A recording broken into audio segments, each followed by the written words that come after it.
We are live. What's up, my friends? Abby here, and welcome to the live stream. I'm so glad you guys are here with me today for our first session of our June Writing Retreat 2025. Very exciting. If you are not part of the Writing Retreat, don't worry, you can still join this live stream and still be a part of these writing sprints. It is absolutely 100% free. Everyone is welcome to join this live stream and to join the Writing Retreat. And if you haven't done that yet, you can still join the Writing Retreat at the link below this video. So definitely get in on that if you haven't already. But first things first, tell me if you can see me and hear me okay. I have a new camera going here, so let's just make sure all of that is working. I have had a lot of Wi-Fi trouble today, so my Wi-Fi has crashed more than once earlier this morning, which was very annoying, but fair warning, it may crash again. I'm really hoping it won't, but just in case it does, I will be trying to come back, okay? And there is a backup link in the description box below for a backup live stream. So just in case the worst happens and my Wi-Fi crashes, I will be returning on that live stream in like 10 minutes after it crashes, if it does. Hopefully it doesn't. I don't even want to really plan for that because, you know, let's not plan for the worst case scenario. Okay, so everything is working good. Wonderful. I'm so glad you guys are here. Tell me where you're tuning in from. I would love to hear that. And I would love to hear what you're working on. What is the project that you've decided to work on for this writing retreat? And the cool thing about this writing retreat is that it's different from like NaNoWriMo or other writing challenges in that there's no like one size fits all goal. It's literally just whatever you want it to be. So maybe you're writing a first draft, maybe you're trying to hit a certain word count goal, maybe you're editing something, or you are working on revisions, or you're working towards publishing your next work.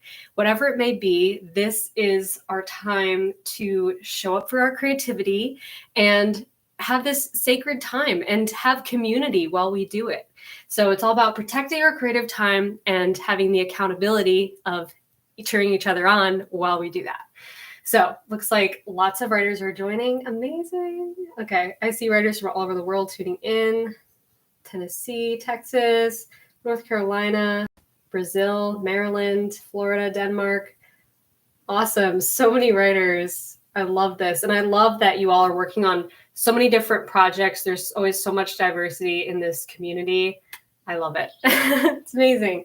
Okay, so if you guys are ready to get started, we are going to get into our first writing sprint. And I'm actually going to set one up in the Discord as well.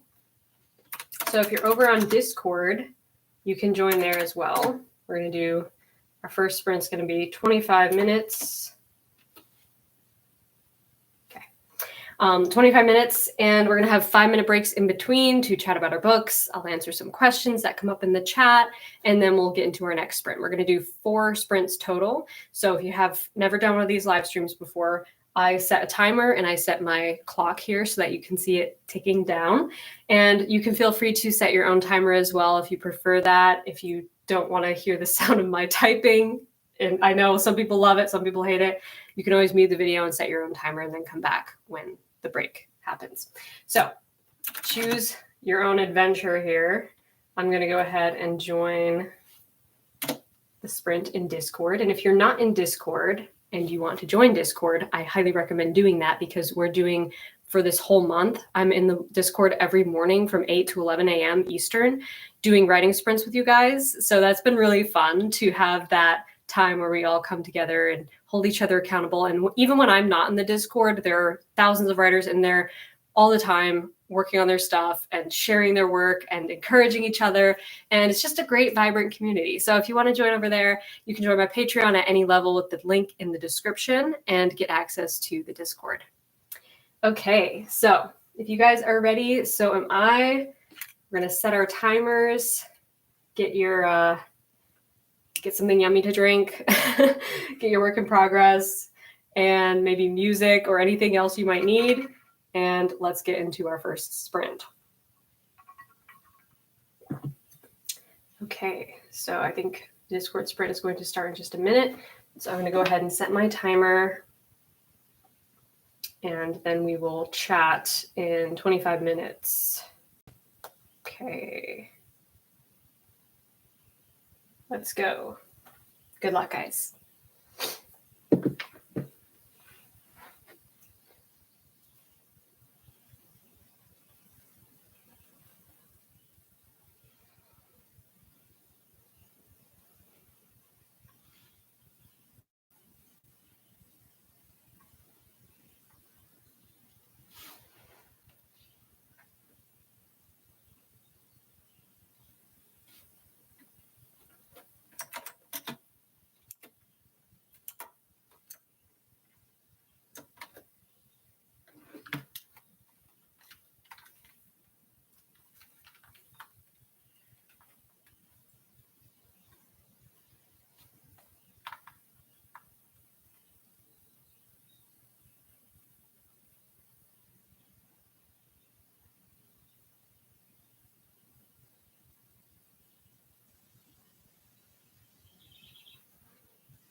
Okay, sprint number 1 is done. Great work, guys. How did it go? Type in the chat and tell me how your first sprint went. Hopefully it was productive. I'm starting to get into this new chapter, and let's see, I wrote 347 words. So I'm going to go ahead and log that in Discord. So if you're in Discord, go ahead and log your words there. If not, feel free to share here on the chat. And we're going to get into our next sprint in 5 minutes. But until then, we're going to take a quick break. I will answer a few questions from the chat, and then we will get into our next sprint. But wonderful work, guys. You're doing great. And remember, even if you didn't write a ton of words in that first sprint, it's okay. This is literally just about showing up for your creativity and treating it as something sacred. Being kind to yourself. Okay, so if you have any questions, definitely share them in the chat. Ava asked, do you have any advice on writing a book with multiple points of view? Really good question. I did a video about this a long time ago, but I would say my advice would just be to make sure you are giving equal attention to both characters' inner conflicts and their character arcs and their journeys, and just finding ways that they can sort of both learn from each other and both have character arcs that play off of each other and intersect in a way that feels meaningful. And I know that is easier said than done sometimes, but it is definitely very important to making both your point of view characters feel necessary to the story, because you don't want them to feel like, one character is really the main character and the other one's just like, a subplot or a sidecar distraction. So making them important to each other and then making their conflict important to themselves so that we care about them and we want to see them both, get what they want and discover the truth about something. Sam I Am gave a super chat. Thank you so much for this super chat. I appreciate that. Most important question ever. What is your favorite season of the year and why is it fall? So I think I've said that before on my channel, like that my favorite season is fall. I have like very specific favorite seasons. I love October specifically. Just, I don't know, something about October is just really cozy and it makes me just like want to curl up and read books and drink tea. And I love that. I also love June. Like June is one of my favorite months, especially in Vermont, because we have like all of the best flowers come out in June and all the cute little baby animals and baby birds. And it's just like a really beautiful time of year that's not too hot. And yeah, it's a really nice, really nice time of year. So I'd say June and October are my 2 favorite seasons, if that counts. Okay. Let's see, more questions. Another super chat from Amber. Thank you so much. I appreciate that so much. And a super chat came in from Jewel. Thank you so much. Hi, Abby. I'm writing my first fanfic, and your advice has been really helpful, especially on characterization and writing internal conflict. Awesome. Funnily enough, my 3 main characters are all Enneagram 3s going through different paths. That's so interesting. I love that. And it's so cool to see how the Enneagram types can express themselves differently depending on what your characters are going through, and also depending on the subtypes that they are. So you could have 3 Enneagram 3 characters that are all very different from each other because they're simply different subtypes, or that they're going through different emotional struggles. So that's really cool. And I'm really glad the Enneagram videos have been helping you guys. The Enneagram 4 video is coming soon, so stay tuned for that. Let's see. Purple asked, any tips for writing a fantasy? As someone who has only really written romance so far, there is a romantic subplot though. Yeah, so my advice for writing fantasy, I mean, that's a big topic, of course, but it's really just like any other story. You have your main characters who are going through a personal, emotional struggle, and that really has to be at the heart and soul of the story, regardless of like the magic or the world building or the exciting other stuff that might be happening in the fantasy. And since you're already familiar with romance writing, I'd really lean into that aspect of it. I mean, romantasy is like a really big subgenre right now, and it will always be timeless because we'll always care about characters' emotional journeys even more than what's happening to them. We care about why it matters to them. So I would say lean into that, the why it matters part, and figure out like what is the emotional heart of the story that you really can relate to in your own way and care about and get excited about. And if you feel like a little bit unfamiliar in the genre of fantasy, I would say just like embrace the unfamiliarity and embrace the adventure of it, because this is your own adventure that you are embarking on. And it's okay if it feels a little bit like outside your wheelhouse right now, because with practice and with time, you will find what works for you and what feels good for you, and what clicks with you. So just keep going, keep persevering, and really emphasize and lean into the things that you personally like and are familiar with about it. That would be my advice. Okay, so I've been talking for 6 minutes. Let's get back into our next writing sprint. So set your timers again if you want, or follow mine. I'm going to go ahead and set up another sprint in the Discord. Feel free to join over there. I'm going to join with the same word count. Reset my timer here. Thank you, V Dash, for the super chat. So kind of you guys. I really appreciate them. You guys are what make this channel possible and make these writing retreats possible. Your support really helps me out. So I really appreciate it. Okay, let's get to this next writing sprint. 25 minutes. Let's go.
Okay, great work, guys. Sprint number 2 is finished. Tell me how it went in the chat. And feel free to log your words in Discord if you're over there. Go ahead and log mine. 640. Okay. Making progress, guys. That is what matters the most. So it looks like you guys are making good progress, and I'm really, really proud of you for sticking with it. Okay, we're going to take a quick break here again, answer a few questions, and then get back into our next sprint. Let's see. A super chat came in from SD Willie. Thank you so much for the super chat. Question: do you think learning about poetry and writing poems is good for writing novels? Yes, absolutely, for sure. What's interesting about poetry, that's different from reading books, is that it really kind of shows you how to think in different terms with different language and, like, I guess, be more abstract maybe with your descriptions and your prose, and to just look at life in different ways that you might not see as much in fiction. And I think that poetry can be a wonderful way to improve your prose and to make it more colorful and lyrical, if that's what you're looking for. So yes, I would definitely recommend writing poetry or reading poetry or learning about poetry in general. Find a few poets that you genuinely really like their style. Don't feel like you have to read like the poetry that everybody says is good. Like, find the ones that you think are good and that inspire you. That, I find, is the best method. A super chat came in from Amber. Thank you so much for the super chat. I really appreciate that. Somebody asked, there's a Discord. Yes, there is a Discord server attached to this community. It is a wonderful, amazing, vibrant place where we all hang out every single day, share our work, talk about our books, and just generally have fun and talk about writing and books in general. So if you want in on that, definitely join the Discord. You can get access to that by clicking the link below this video for my Patreon. And when you join my Patreon at any level, you get access to the Discord. And this month we're doing my writing retreat. Obviously, that's what this is part of. So every single morning from 8 to 11 a.m. Eastern time, I am in the Discord as well, doing writing sprints with you guys. And even when I'm not there, there's a lot of other writers there doing sprints. So I think you'd love it. Okay, let's see.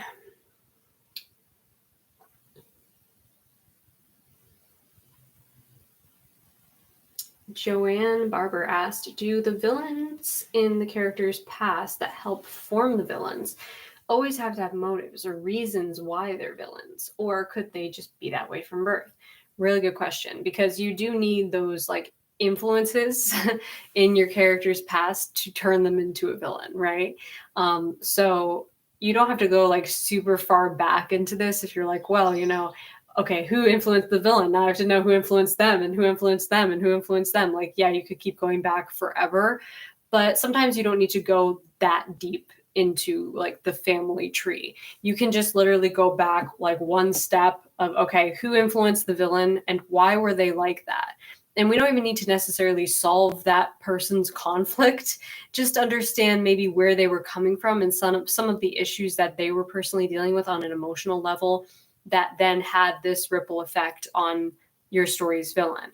Because understanding why they are that way will help us to see why this current day character is the way they are, right? So it's not like something that we have to like dig deep into and investigate, but you definitely want it to feel earned. You don't want it to feel like, oh, they're just evil for the sake of being evil.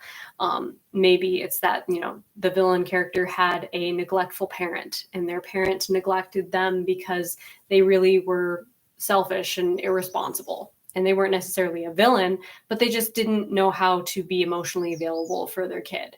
So that turned their kid into somebody who is more isolated and withdrawn and not trusting others. And then they spiraled into this tragic arc. It doesn't have to be like super complicated. So hopefully that helps. Let's see, another super chat came in from Sam I Am. Thank you so much.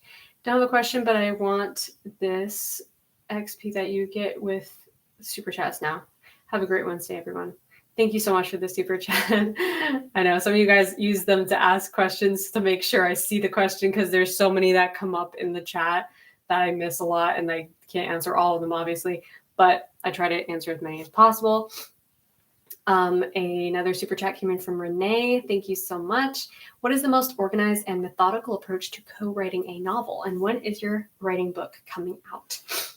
Okay, really good question. My writing book is coming out next year, next summer. I don't have a official release date yet, but I'm very excited to be sharing this book finally with you guys, and really, really excited to be traditionally publishing it, because I think it will really extend its reach across the world and into the lives of so many writers, and I'm really excited for that. So stay tuned for updates on that. But as far as staying organized and methodical when co-writing a novel, I've co-written a few novels with my sister Kate, and the way that we have stayed organized is, like, I'm the more organized of the two for sure. Like, I am very obsessive about, organizing things and keeping everything orderly and in my scrivener and everything. So I feel like if you're going to have a co-write situation, one of you definitely needs to be organized.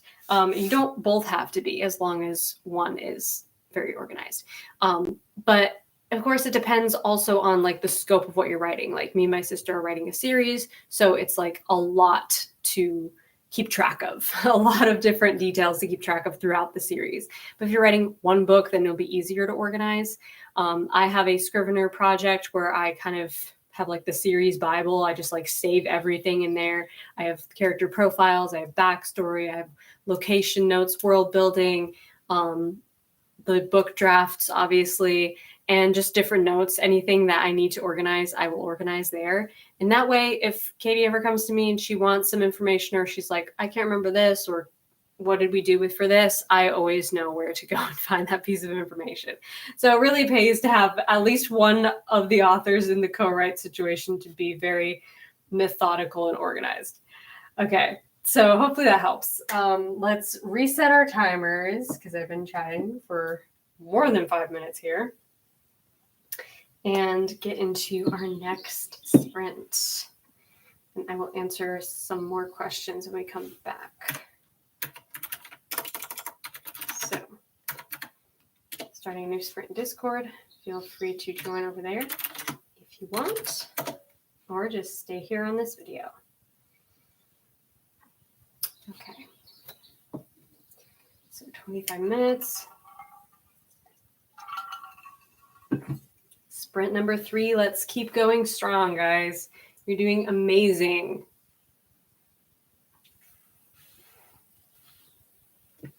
Okay. Let's go.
Okay. Sprint is done. Great job, guys. Excellent work. Type in the chat. Tell me how it went. Seemed to 930 words. Sweet. So, looks like you guys had a productive sprint. Awesome. So cool. You guys are doing amazing, even if you are just showing up, even if you're not writing that many words or as many as you thought or hoped you would write. That is not the point. It's not a competition. The whole point of this is to honor your creativity and make space for it. So you're doing amazing. Awesome. So we're going to take a quick break here and I'll answer a few more questions and then we will get back into our next sprint. Let's see.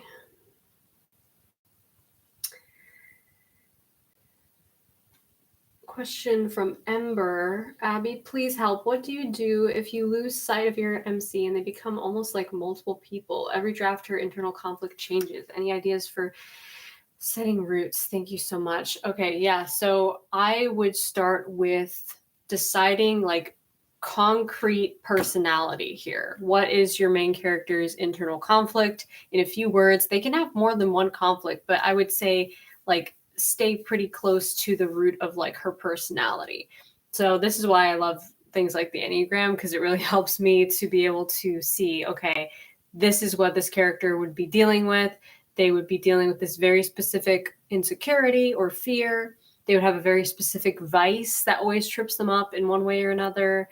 And for me, the Enneagram is like my go-to thing for that. If I'm ever like struggling to nail a character down and like keep their personality consistent, that is what I go to, because it really helps to create those parameters of, okay, this is how this character would behave. This is how they'd react in this situation. They wouldn't react this way or these other ways that, you know, makes them feel like a different person each time. So I would say just like nail down her Enneagram type and then go from there.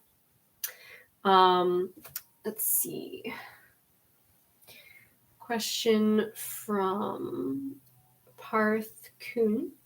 Abby, please pick my question. I'm currently writing a novel. I've decided the opening scene of the novel, all thanks to your recent video, but struggling to make my writing appealing. Please help.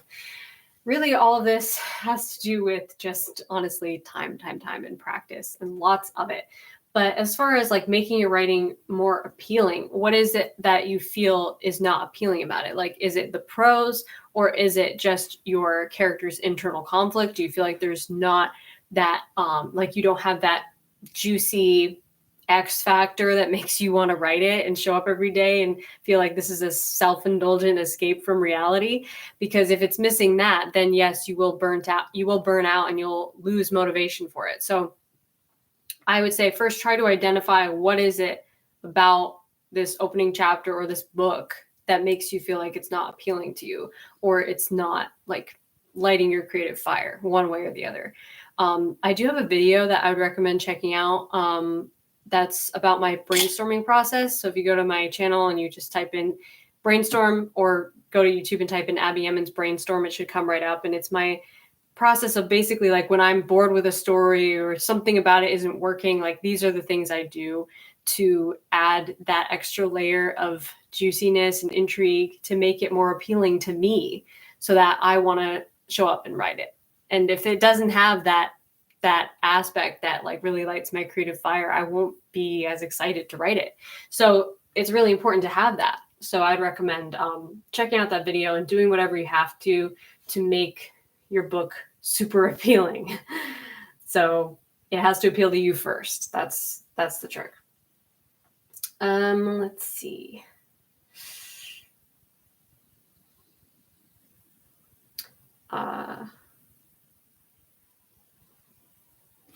Lucy Hammer asks, how do you make believable desire, fear, misbelief in different books of the same series? I want to keep my main character's personality the same, but with different conflicts. So excited to read the next West Test book. Yay, I'm so glad. I'm really excited to share that one with you guys.